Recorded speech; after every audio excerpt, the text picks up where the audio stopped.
I had Jalen read that passage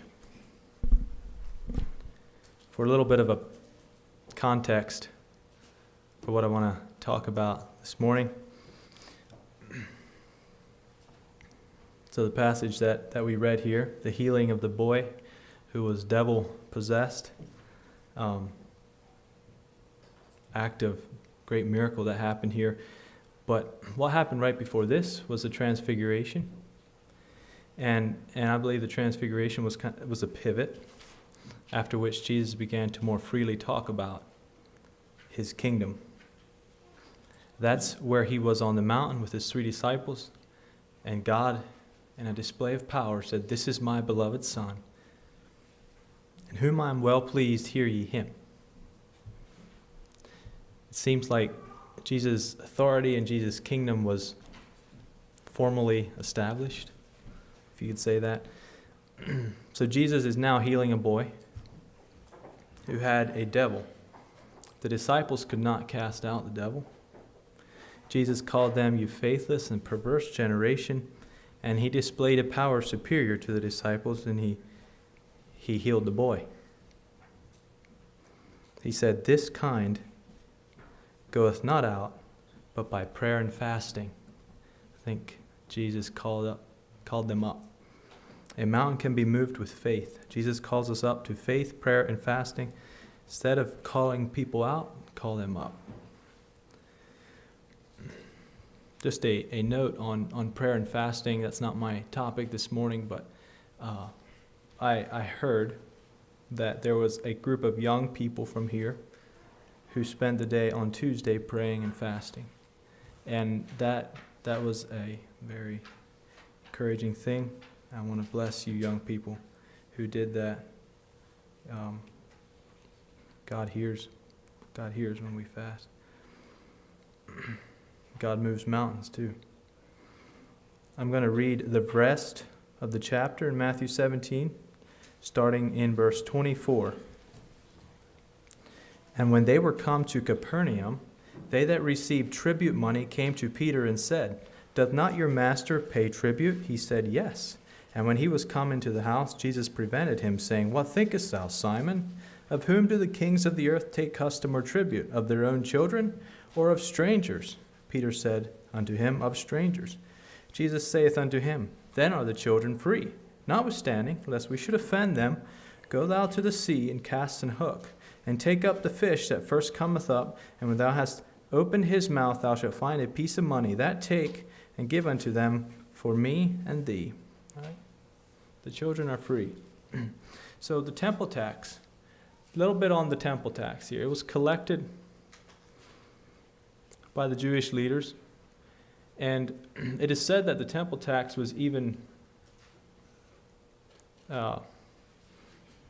some thought it was a requirement. Others said, no, we can't require that. So it seems like it was voluntary. People who believed in it paid it. People who didn't did not. But the religious leaders would go door to door, knocking, asking, will you pay the tax? And it became more of a guilt tax than anything. The Jews were under Roman rule. And so some of them said, well, since we're under Roman rule, we can't require the temple tax. And others said, well, it's our temple, we can require the tax. Can you imagine the confusion and the disagreement? But anyway, Peter was asked, he got cornered, whatever. He got asked, hey, are you not going to pay the tax? He said, yeah, we pay tax. And I don't know, but it seems maybe Peter was just trying to say that to appease them. I don't know if he had a people-pleasing problem like I do. But I wonder if Peter was a people pleaser.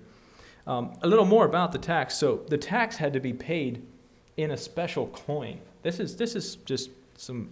I'm not saying this is all Bible truth, but this is some information that I found doing research on the temple tax. It was supposed to be paid by a specific rare coin called the Tyrian shekel. It was made in Tyre, and it was one of the most pure forms of money in the day. 94 to 90% 94 to 97% silver, pure silver. And for some reason, the Jewish leaders said the tax money had to be paid with the Tyrian shekel. That's the only way you could pay the tax money in the temple. You could speculate a bunch of reasons why they said that. Who knows? But I wonder how Peter expected to pay it. I wonder what was going through his mind. The value of the 4 drachma coin is what the worth of it, 4 drachma, is unclear. Wikipedia suggests approximately a week worth of wages. So for good figuring, $1,000, $500 per person. I like putting numbers to it. It helps us kind of visualize. Could have been a lot more, could have been a lot less, but that's potentially what it could have been. I don't know if Peter had the money to pay it.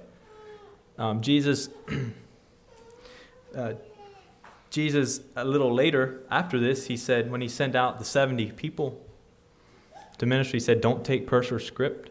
And I think Jesus was already living up to this. And so I don't think they had a lot of money with them. However, according to Matthew 8, Peter had a house in Capernaum, and possibly they even went to Peter's house in Capernaum. So maybe Peter had money. We don't. I like kind of imagining how this could have been. And either way, one thing we know, they came into the house, and it says Jesus prevented Peter, and that means he anticipated him. And I believe Jesus knew that something was bothering Peter, and Jesus spoke up before Peter did. He said, Peter, what do you think? Of who do the kings of the earth ask taxes from? Is it the children, or is it strangers? Peter said, strangers. And so Jesus said, well then, why should we pay the tax? And Jesus here was establishing the fact that because God owns the temple, why should his children pay the tax? His children are free. But he said, lest we offend them, we'll pay the tax. And so, in order to not be an offense, Jesus performed this powerful miracle and paid the tax from the mouth of a fish. He said, Peter, go fish in the sea. First fish you get, you'll have a coin. Go pay that. And I'm curious, what do you think was the offense that Jesus did not want to commit here? I think it could have been that he wanted to pay the tax so that he's, in favor with the religious people. But did he really care about not offending the religious people in this way? Did Jesus even care about that? Just a little bit later, he goes through their temple and completely upraids it and casts out the money changers and upsets the tables. I wonder if Jesus wasn't doing this just to cover for Peter. Peter said, yep, we'll pay the tax. And Jesus, well, you said that, so we'll pay it. We'll be people of our word. And in that way, he avoided the offense. Again, we can speculate.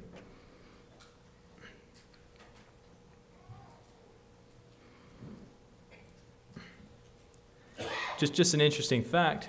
When Jesus did go through the temple and he called it a den of thieves, and he was so upset with the money changers, a good chance that a lot of those money changers, you know what they were doing?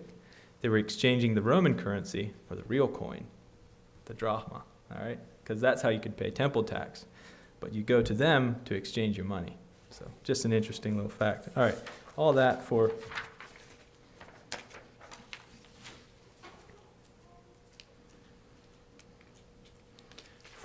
a little introduction, I guess. We have several references to different kingdoms here.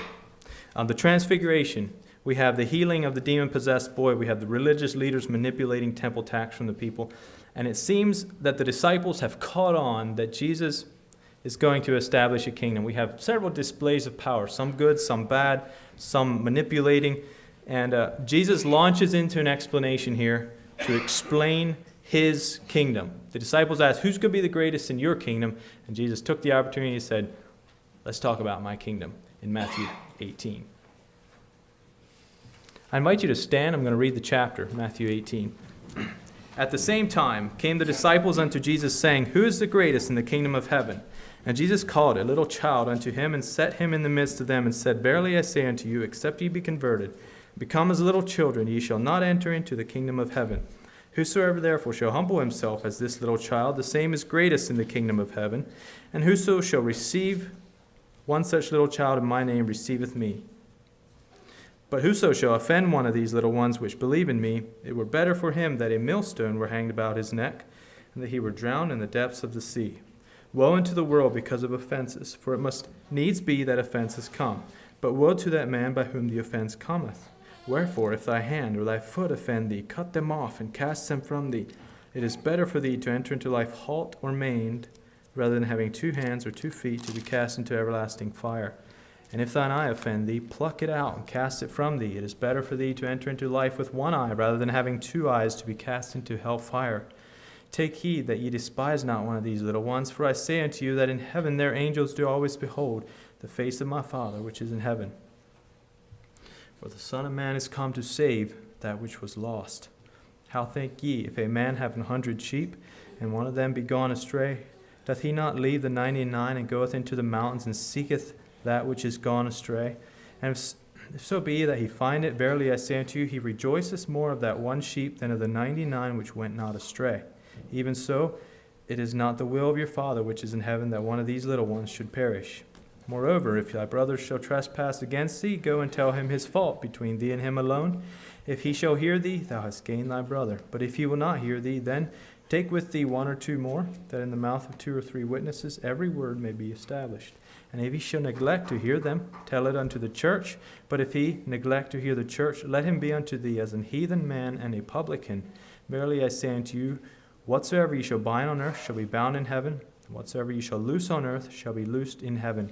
Again I say unto you, that if 2 of you shall agree on earth as touching anything that they shall ask, it shall be done for them of my Father which is in heaven. For where 2 or 3 are gathered together in my name, there am I in the midst of them. Then came Peter to him and said, Lord, how oft shall my brother sin against me, and I forgive him? Till 7 times? Jesus said unto him, I say not unto thee until 7 times, but until 70 times 7. Therefore is the kingdom of heaven likened unto a certain king, which would take account of his servants.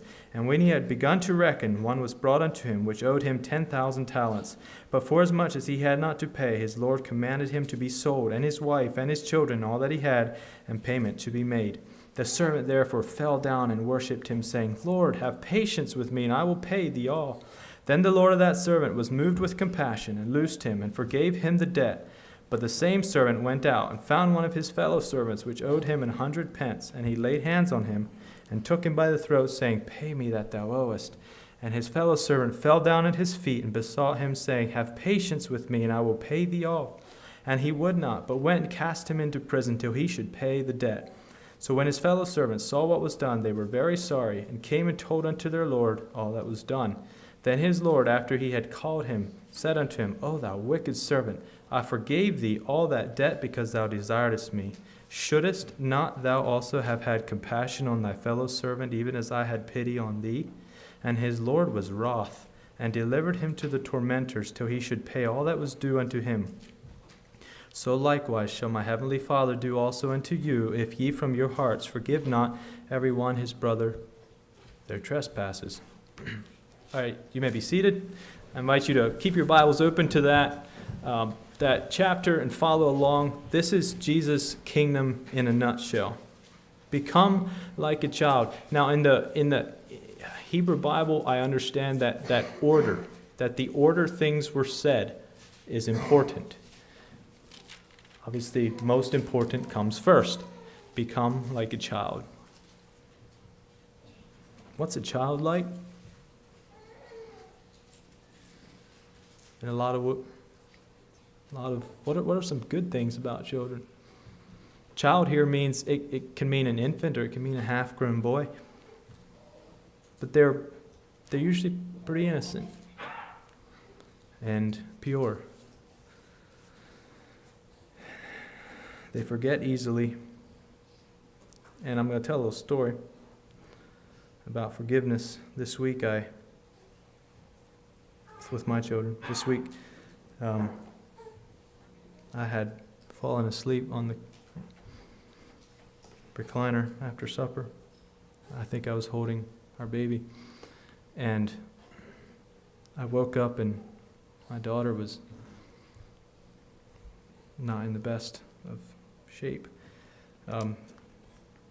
Mentally, I guess, or she was a little, whining a little, and I said, "Stop pitying yourself and go to bed."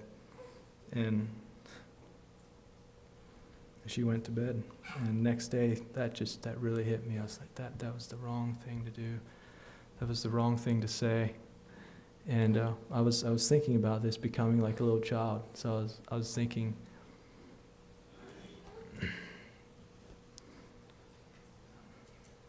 what's she going to say when I come home from work?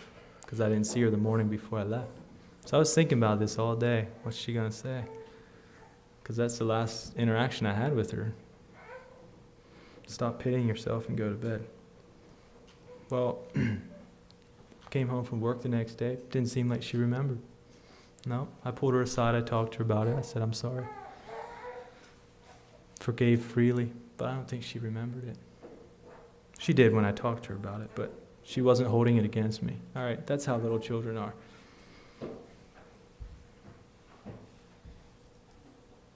Be careful not to offend the little one. It's the next thing Jesus says. Be careful not to offend the little one.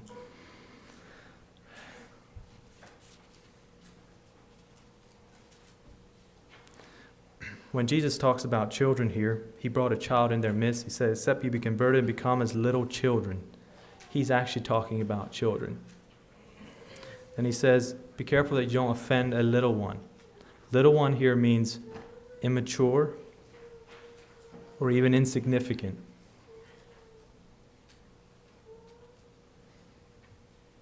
Doesn't necessarily mean just children. It is better for us to be drowned in the sea than to be the stumbling block that causes another Christian to stray. It is not a light thing to cause a young Christian to stumble. And Jesus is saying here, we examine our own selves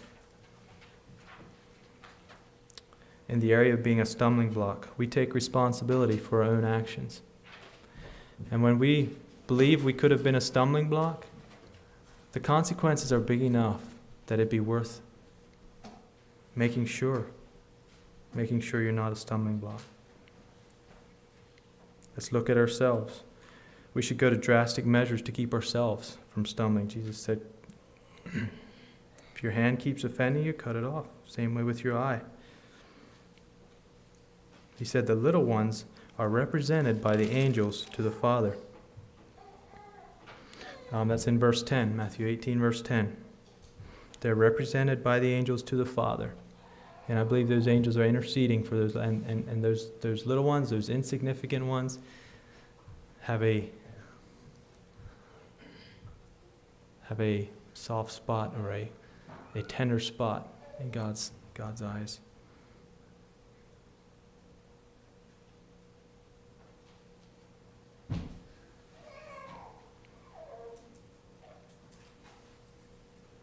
Verse 11, Matthew 18, verse 11. The Son of Man came to save the lost, Jesus said. Okay? We're talking about offending the little ones, and Jesus said offenses will come. There will be ones that will be lost. Jesus said, I have come. Son of Man has come to save that which was lost. And lost here means complete, utter destruction. That's what the word in the original context would mean.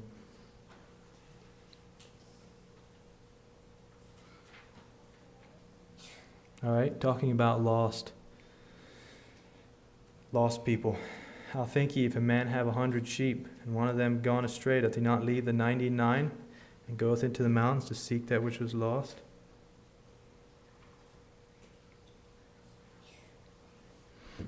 That one sheep that went astray received the full attention of the shepherd. And one thing the King James doesn't say here, but it says it in the original language. A lot of translations do say that the shepherd left the 99 in the mountain. Often, some of the Bible stories would show, pictures of the shepherd penning up the 99 sheep and then going out to find the one sheep. No. He left them in the mountain. It actually says that.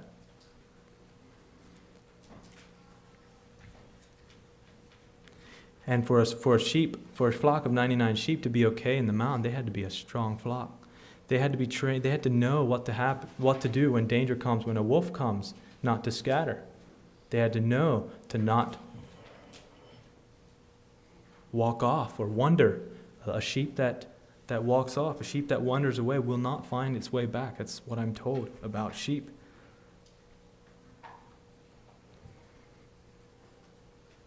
They had to be loyal to the shepherd. When a flock is united and strong together, the shepherd will go find the lost sheep and carry it back. And Jesus said the shepherd will rejoice more over that one sheep that was lost, and he found, than over the 99 that were left in the mountain and didn't stray off.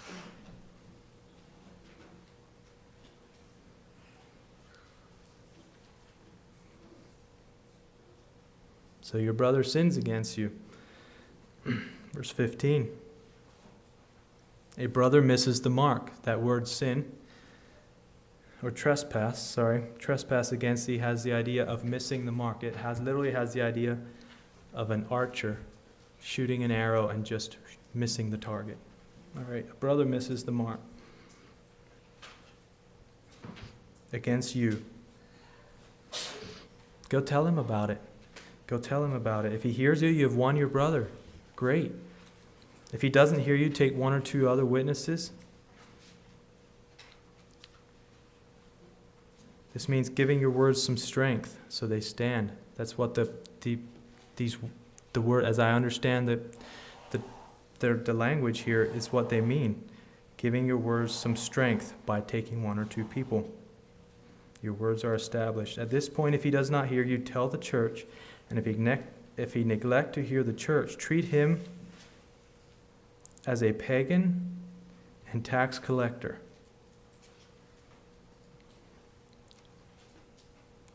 This means a person outside of God's covenant, a person who is lost. Treat him as someone who is lost. But what does the Good Shepherd do for the lost? All right.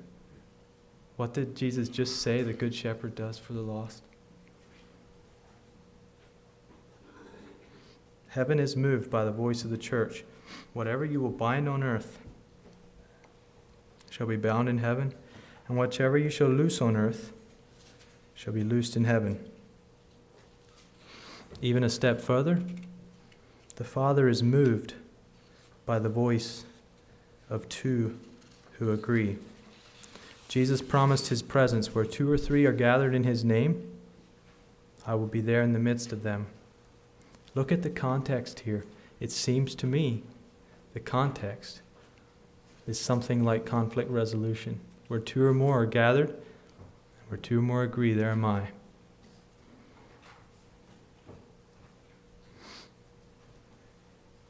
Peter says, wait a minute.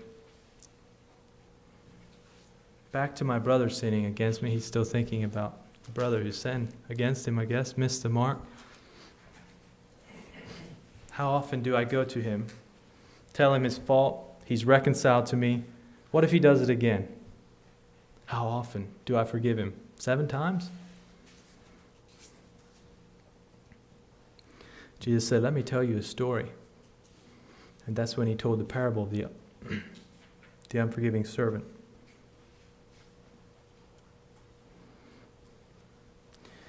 A king decided to collect his debts. And he rounded up his servants who owed him money, and he came to one who owed him 10,000 talents. And he said, pay me what you owe. It's time you pay up. And the servant said, have patience with me. I will pay you all. Now, a little bit a few interesting facts. A talent was worth over 6,000 denarii. Now, a denarius was a day's wage. All right? Someone do the math. How many days' wages? 6,000 denarii, 10,000 talents. How many days of work? Anyone off the top of your head? How many days of work?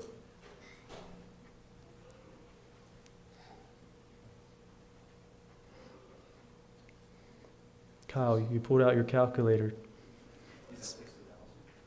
6,000 times 10,000.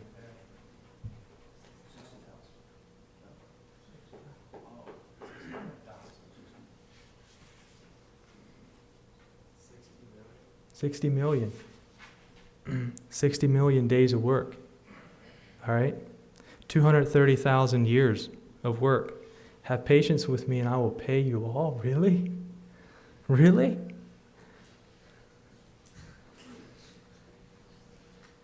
Like, why?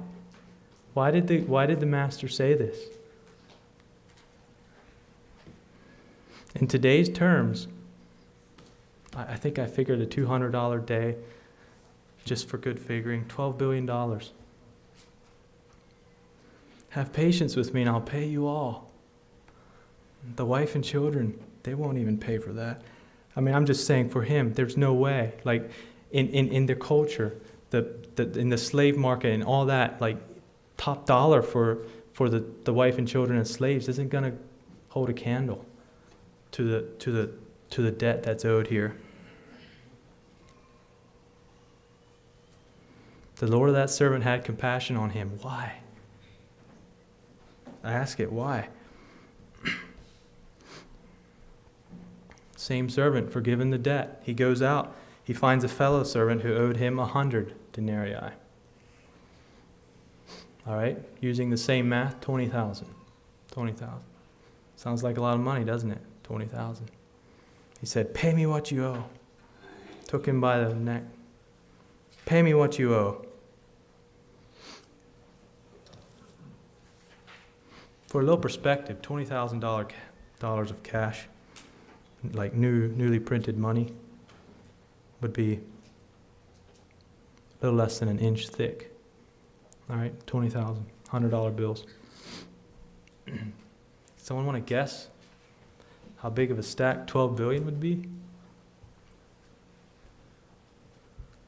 Someone, just throw a guess out. Miles, more than that, huh? Yeah, 8 miles. 8 miles stack. All right. So what happened here is the servant lost perspective. The servant lost the perspective of why he was forgiven. All right. You have $20,000. You have $12 billion, 8 miles high. And Jesus said the Lord punished him till he should pay the debt. And that, in other words, was eternally. The chapter here, I love how this chapter ends. It concludes with a beautiful hint of the gospel. And I believe I have already told God, have patience and I'll pay you all. But the debt was $12 billion. And if you look at it, you think, how can I ever have accumulated that debt? But you look at Jesus' teachings. You know, he says if you look after a woman to lust after, you've committed adultery, the same consequence. If you hate your brother, same consequence as if you would have murdered him. All right, I'm in big debt. My debt's $12 billion. And a very clear message that Jesus gave here was we need to forgive that $20,000 debt.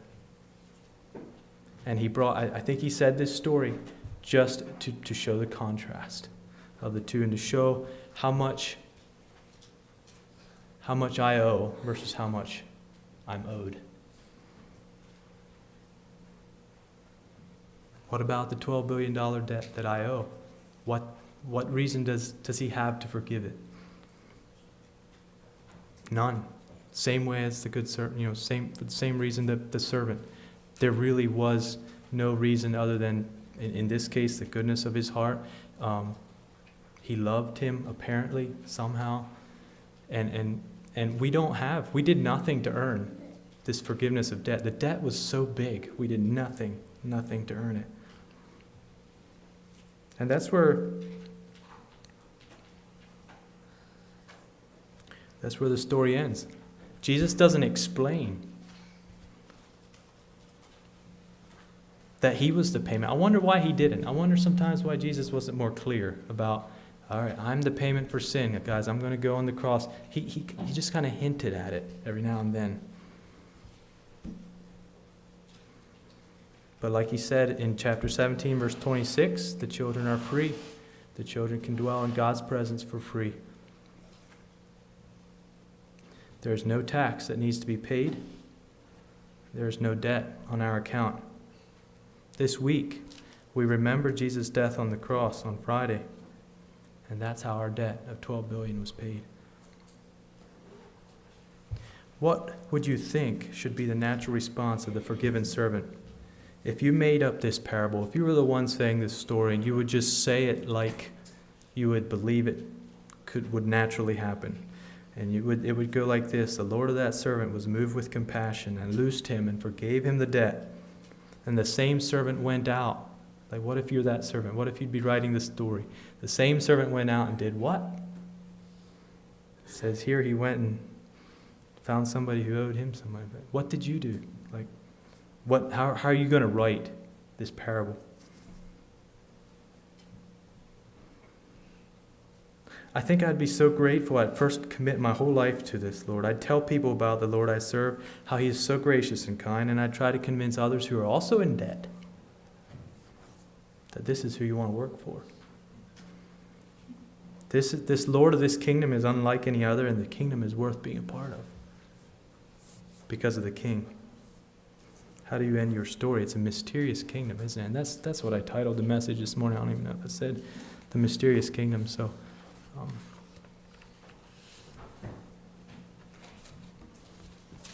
in a nutshell, I guess. So, let's kneel for prayer.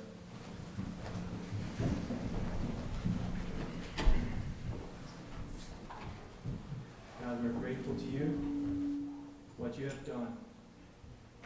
And we look forward to remembering that even more this week. And the magnitude of our debt, what you paid for us on the cross. We're grateful to you. Thank you for the church here.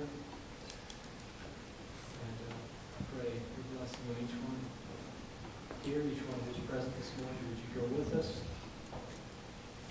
Make us a blessing.